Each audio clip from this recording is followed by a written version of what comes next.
ዛሬ ደክሞኛል ምናምን ብዬ አልነጫነጭም። ቢደክመኝ ማስተላለፍ የምፈልገው ነገር አለ። አሹ ያስፒድ የሚባል አንድ ግለሰብ ዩቲዩብ ብዙ ተከታይ ፎሎ አሉ አላቅም።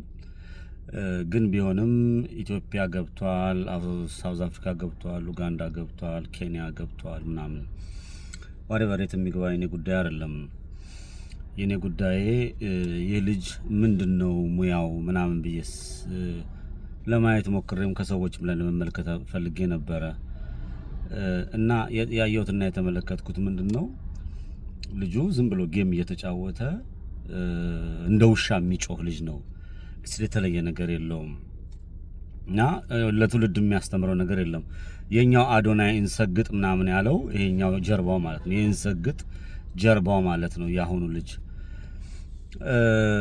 እኔ በጣም የገረመኝ ነገር አንዴ ሆነች ዘፋኝ መታ የኢትዮጵያ ኦርቶዶክስ ቤተክርስቲያን ጽላት ምናምን ይዘውተው ተቀበሉ።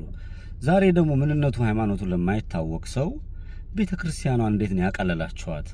ቤተክርስቲያኗ እንዴት ነው እንደው ትንሽዬ እንኳን የማሰብ ሃይምሮ ያጣችሁት ለምንድን ነው?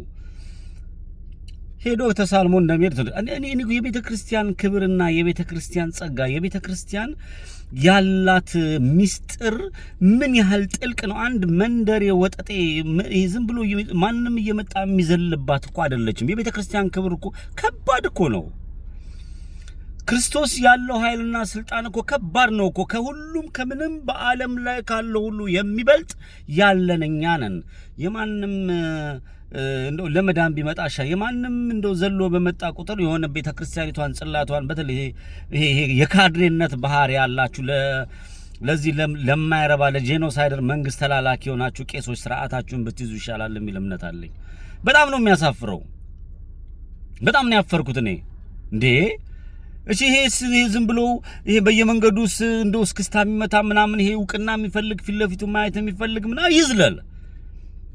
ይሄ በፖለቲካ ውስጥ ያሉት ይሄ ፍትህ ሚኒስተር፣ ይሄ ደግሞ ህፃንና ወጣቶች ሚኒስተር ምናምን ሚኒስተር የቱሪዝም ሚኒስተር ምናምን ይዝለሉ አብረው፣ ችግር የለም። የደሞዛቸው ነው የሚከፈላቸው ነው። የኢትዮጵያ ኦርቶዶክስ ቤተክርስቲያን ግን ክብር አላት። እጃችሁንም እግራችሁንም ሰብስቡ ባካችሁ። ይሄ ምንድነው ያደረገው? በምንድነው ያገኛችሁት? ምንድነው የነ ደረጃ በዚያ ወጣችሁ ሄዳችሁበት መንገድ? በጣም አፍሬያለሁ፣ ያሳፍራል። ልጁ ለምን ወደ ሀገር ቤት ገባ? ብዙ ቪወር ተመልካች ስላለው ሀገራችን ይታያል ምናምን አያግሪ ሶርፋይ በቃ ያድርግ ይዝለል ምናምን ወጥቶ ይሄድ። አንድም ገብቶ ነበር ኃይሌ ገብረስላሴ ሪዞርት ይጣላ። ይሄ ሁለተኛው ነው። ብዙ ተመልካች አለው። ሶ ራይት በቃ ምን ስለ ኢትዮጵያ አንዳንድ ነገሮች ሲነገሩ ሰምቻለሁ። 13 ወር ጸጋ ነች፣ ጥሬ ስጋ ይበላል ያለውን የኢትዮጵያን ያላትን ልዩ ቡና ከየት እንደመጣ የተነገረው ምናምን that's good። ግን የኢትዮጵያ ኦርቶዶክስ ቤተክርስቲያን በዛ ደረጃ ግን ለማንም መንገደኛ ብድግ አድርጋ ዝም ብላ በሯን ከፍታ የምታሳይ ከሆነ ተገቢ ነው ብዬ አላስብም። እኔ አሁን እኔ እንደ ግለሰብ የተሰማኝን ምንም እንድናገር አንደበቴን ማፌን የሚዘጋኝ የለም። ለምታደርጉት ነገር ከዚህ በኋላ የኢትዮጵያ ኦርቶዶክስ ቤተክርስቲያን ካህናትም ዲያቆናትም ወይም ደግሞ በአስተዳደር ደረጃ ያላችሁም እባካችሁ ያወቃችሁ ነው ያለን ከሁሉም ነገር የሚበልጥ ከሁሉም ነገር እኔ ምስክር ነኝ። ከሁሉም ነገር የሚበልጥ ነገር እኛ ጋር ስላለ ክብራችንን ጠብቁ።